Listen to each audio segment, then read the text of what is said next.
Well, for some time, the FBI has focused their investigation on a pilot that Wales prosecuted months before he was killed.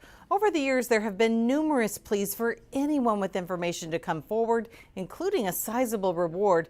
Now it appears this grand jury indictment might help them get cooperation from a witness who they think has information. The indictment charges Shauna Reed of Everett with making false statements in front of a grand jury when she testified in February of 2018.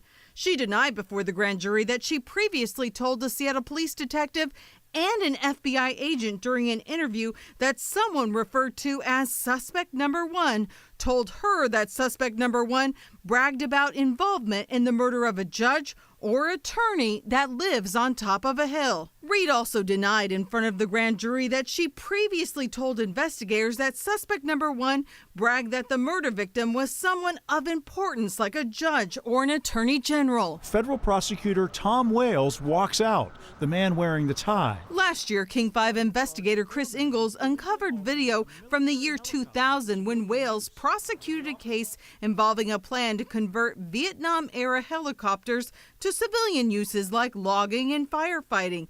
Even though the charges were reduced or dismissed, it's believed one of the defendants held a grudge against Wales and he tried unsuccessfully to sue him.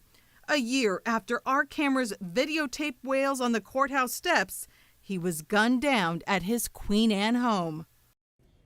And Reed pleaded not guilty and was released now just minutes ago. We heard from her attorney who said they're looking forward to proving her innocence. Now, we're not naming the pilot that the FBI suspects in the Wales case because he's not been charged and has denied any connection to the murder.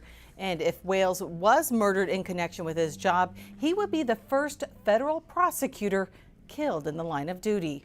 Back to you guys.